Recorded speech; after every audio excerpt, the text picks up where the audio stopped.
प्राण का संचार सुषुम्ना से प्रवाहित होने लगता है। सुषुम्ना नाड़ी कहां से कहां चलती है? हमारा सबसे नीचे में कौन सा केंद्र है? मूलाधार चक्र है। मूलाधार चक्र से लेकर के हमारे सहस्त्रार चक्र का एक ही नाड़ी जाती है, उसे सुषुम्ना नाड़ी कहते हैं।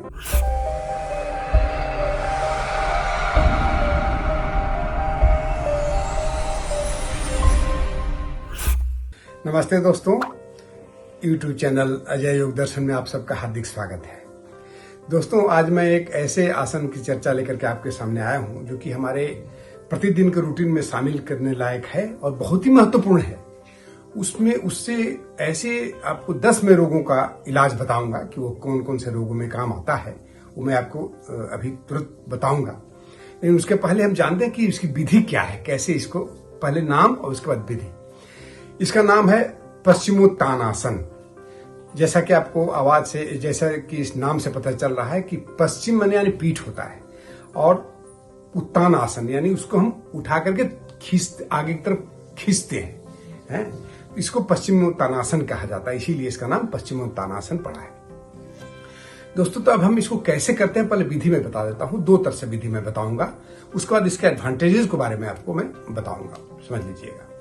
तो सबसे पहले 2 तरीका इसलिए बता रहा हूं कि बहुत लोगों को कोई भी दोनों में से कोई भी तरीका आसान लग सकता है। ठीक है, तो चलिए हम शुरू करते हैं अपना। ये हुआ दंडासन, शरीर को इस तरह से करें। सबसे पहले दोनों हाथों को ऊपर की तरफ ऐसे लेके जाएं, श्वास भरते हुए। श्वास, आपका पूरा श्वास भरा हुआ है।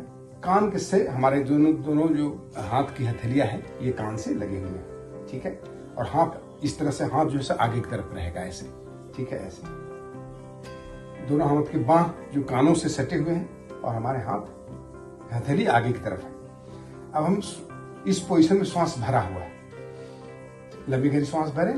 अब श्वास को छोड़ते हुए कमर की तरफ से आगे मुड़ेंगे, कमर से हम आगे की तरफ मुड़ेंगे। ध्यान रखिए, पूरा बॉडी को तुरंत ऐसे बेंड नहीं कर देना है। ये हमारे जो दोनों भुजाएं हैं, ये कान से लगा ही हुआ है और आगे तरफ से झुक रहे हैं। ठीक है, कमर से झुक रहे हैं। अब यहां आकर के हम इसको पकड़ लिए। नए अभ्यासी लोग जिनको अभी नहीं कर पाते, वो अंगूठा पकड़ने की कोशिश करें। इस पोजीशन में वो रह सकते हैं, बहुत जिस पोजीशन में आप रुके रहें, इस पोजीशन में आप जितना देर तक हो सकता है। आपको शुरुआत वाले जो अभ्यासी लोग हैं वो 1 मिनट, 2 मिनट, और जो पुराने अभ्यासी हैं वो 5 मिनट तक या 10 मिनट तक इस पोजीशन में रह सकते हैं। ठीक है, उसके बाद अब इसमें क्या करें कि आप जो इसमें आप एक्सपर्ट हो गए, आप 5 से 10 बार आप यदि कर लिए, यदि इसमें आप अंगूठे पकड़ने में आपको कोई असुविधा नहीं है, तब आप आगे बढ़िएगा। आगे कैसे बढ़ेंगे, स्टेप बाय स्टेप में बता रहा हूं, क्योंकि एक बैक आपको आगे नहीं जाना है। अच्छा, एक चीज ध्यान रखिएगा, जिन व्यक्तियों को स्लिप डिस्क और साइटिका है वो इसको नहीं करेंगे। स्लिप डिस्क और साइटिका में ये लाभकारी नहीं होता। लाभकारी तो मैं बताऊंगा ही, ये जो प्रिकॉशंस है, जिनको स्लिप डिस्क का साइटिका की प्रॉब्लम है उसको ये आसन न करें। ठीक है, तो फिर से एक बार दिखाता हूं। उस पोजीशन तक आप गए थे, अब मैं उससे आगे बढ़ूंगा। पुनः उसी तरह से तरीका वही है, श्वास लेते फिर श्वास छोड़ेंगे, यहां आकर के पेट को अंदर खींचेंगे। अब पेट को अंदर खींचेंगे, श्वास को बाहर छोड़ेंगे। अब हम धीरे से नीचे की तरफ ऐसे बढ़ेंगे। अब ये हमारा कोशिश है कि हमारी जो दोनों हाथ के जो कोहनी जमीन में सटे। ठीक है, जमीन में सट, और आप ललाट को घुटने से लगा दें। ये पोजीशन आखिरी पोजीशन है, लेकिन सभी लोग इसको नहीं करेंगे। अब इस पोजीशन में, उस पोजीशन में रुकिए 1 मिनट से लेकर 2 मिनट से लेकर 3 मिनट तक या 5 मिनट तक आप रुक सकते हैं। पुराने अभ्यास एक तरीका तय हुआ। ये दूसरा तरीका, सिंपल तरीका, उससे बेटर है। वो लास्ट पोजीशन में आपको रुकना है। आप चाहे तो उस पोजीशन में जाकर के श्वास ले सकते हैं। जैसे इस पोजीशन में आप चले गए, यहां पर आकर के ऐसे आए, यहां से ऐसे आए, इस तरह से ऐसा है, इसे पकड़े, नीचे गए। यहां पर आप श्वास को लेना जाना जारी रखें, लेना और छोड़ना जारी रखें। जहां तक जा पाते हो वहीं आपकी अंतिम स्थिति होनी चाहिए। कोई जोर जबरदस्ती नहीं करना है, अपनी ताकत का अतिक्रमण नहीं करना। ध्यान रखिए, पैर सीधा ही रहना चाहिए। उस पोजीशन में अंतिम स्थिति वही है, उस पोजीशन में आप कम से कम 1 मिनट तक रहें, 2 मिनट तक रहें, 3 मिनट तक, जैसे जैसे आपको एक्सपर्टाइज होते जाएगा उस तरह से इसमें आप अपने समय को बढ़ा सकते हैं। दूसरी विधि, दूसरी तरीका क्या है, आप किस तरह से बैठे, ये दंडासन है, इसमें तो सबसे पहले आना ही। अब नीचे हाथ को इस तरह से सरका दें, ठीक है, यहाँ पर रखें, घुटने पर रखें, यहाँ तो किसी को प्रॉब्लम नहीं है। अब यहाँ से आप धीरे धीरे हाथ को ऐसे सरकाते जाए, अब जहां तक जा पाते हैं वहीं तक जाए, ठीक है। जो व्यक्ति आगे बढ़ सकते हैं यहाँ पर, मतलब हमें अंगूठा के पकड़ने का तरीका केवल जानना है, कैसे हम पकड़ लिए। आप यदि आपको आसान नहीं लगता है यहाँ पर पकड़ना, तो आप इसको भी पकड़ सकते हैं, यहाँ भी पकड़ सकते हैं, एंकल को पकड़ लिए, या फिर आप इस पंजे को पकड़ लिए, जहां आपको लगे सुविधा वहां पकड़े। जरूरी नहीं कि अंगूठे को ही पकड़े, बहुत लोग अंगूठा पकड़ने से पैर उठ जाता है, पैर उठाना नहीं है, घुटने सीधे रहेंगे, ठीक है। तो अबे जहां पर यहां पर आए तो अब यहां पर जैसे हम इसको पकड़ लिए, पंजों को पकड़ लिए, तो पंजों को पकड़ के रखेंगे, इसी पोजीशन रुक जाए, लंबी गहरी श्वास भरे, छोड़,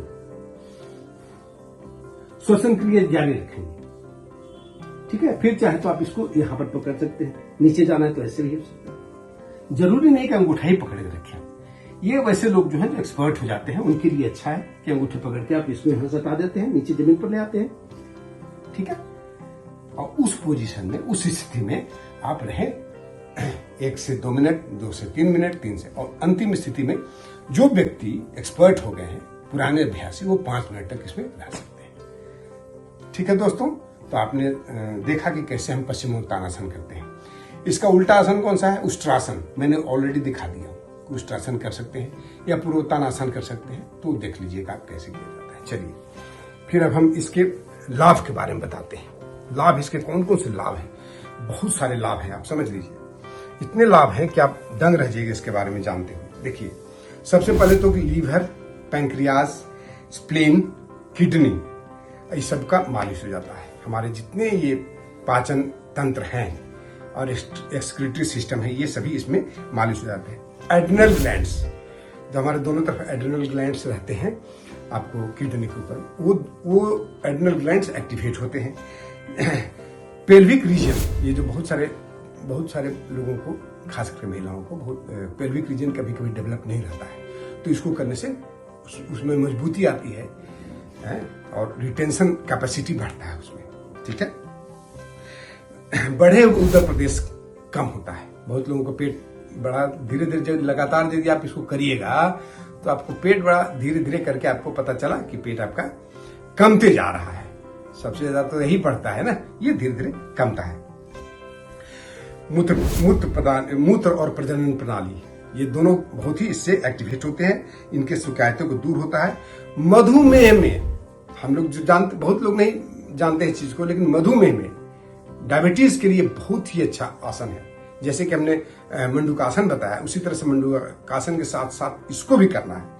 ये मधुमेह में, प्रोस्टेट के प्रॉब्लम्स में, हर्निया में ये बहुत अच्छा काम आता है। स्पाइनल कॉर्ड का जो हमारा स्पाइनल कॉर्ड का जो नर्वस सिस्टम है, ये नर्वस सिस्टम को भी एक्टिवेट करता है।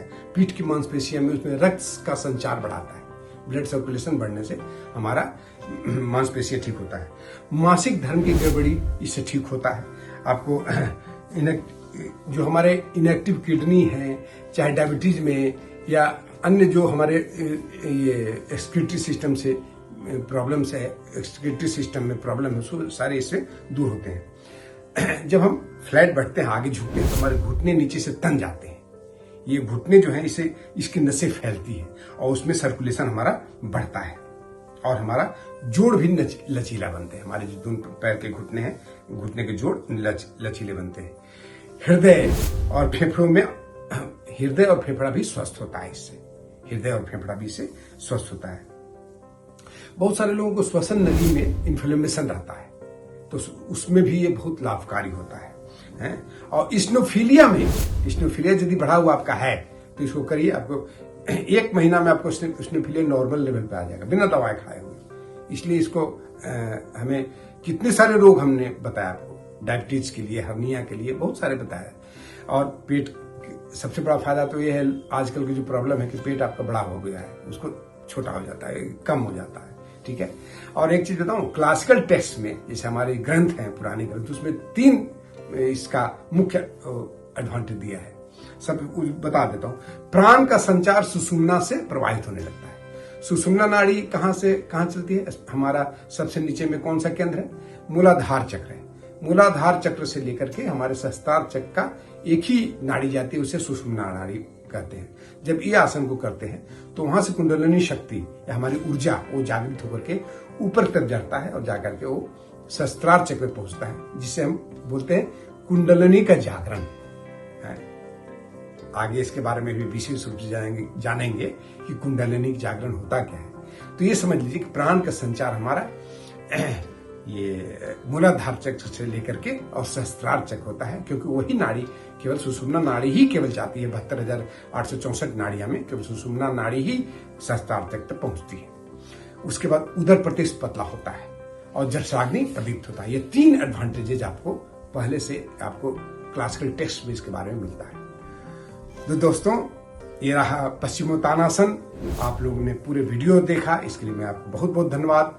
और मैं आशा करता हूं कि आप अभी तक हमारे इस चैनल को जरूर सब्सक्राइब कर दिए होंगे, अजय योग दर्शन को।